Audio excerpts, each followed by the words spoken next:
Shalom, salam sejahtera. Jumpa lagi dengan saya dalam program inspirasi dan motivasi dari Infinity Ministry. Dan kali ini Infinity Ministry mengangkat tema tentang bersiap-siap untuk pengangkatan.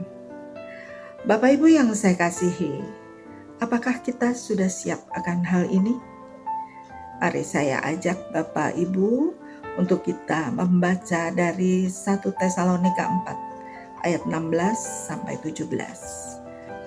Sebab pada waktu tanda diberi, yaitu pada waktu penghulu malaikat berseru dan sangkakala Allah berbunyi, maka Tuhan sendiri akan turun dari surga dan mereka yang mati dalam Kristus akan lebih dahulu bangkit.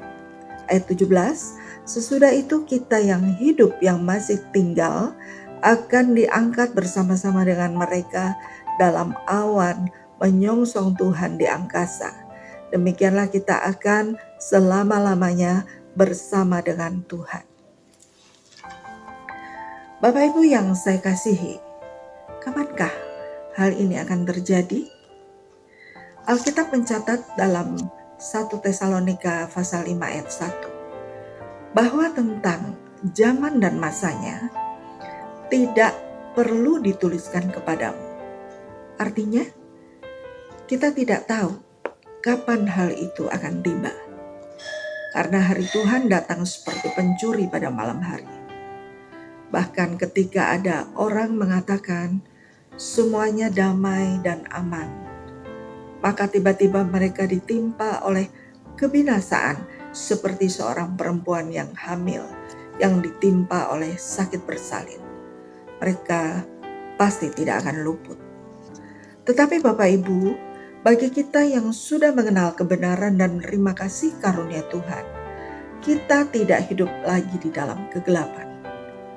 Sehingga hari itu tidak tiba-tiba mendatangi kita seperti pencuri, karena kita adalah anak-anak terang dan kita bukanlah anak-anak kegelapan ketika kita percaya kepada Dia, yaitu Tuhan Yesus Kristus sebagai juru selamat kita.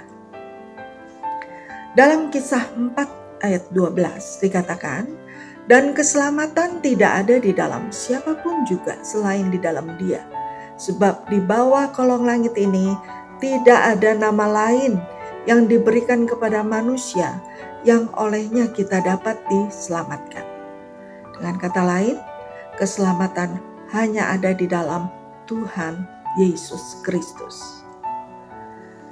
Itu sebabnya jangan kita hidup seperti orang-orang yang tidak mengenal Tuhan, tapi berjaga-jagalah dan sadar.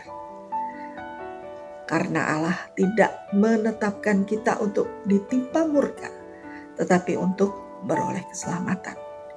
Oleh Yesus Kristus Tuhan kita yang telah mati untuk kita, supaya entah kita berjaga-jaga, entah kita tidur, kita tetap hidup bersama-sama dengan Dia.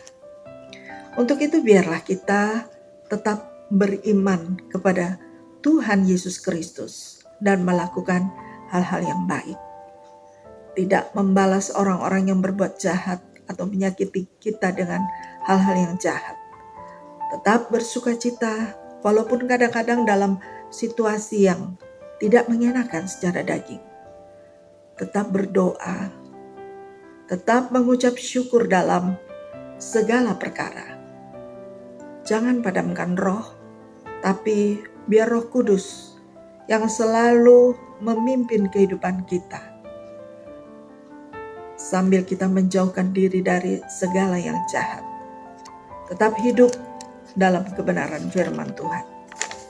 Sehingga ketika hari itu tiba, kita termasuk pada orang-orang yang mengalami pengangkatan untuk menerima hidup yang kekal bersama dengan Tuhan Yesus Kristus. Puji Tuhan, Tuhan Yesus memberkati kita semua. Amin.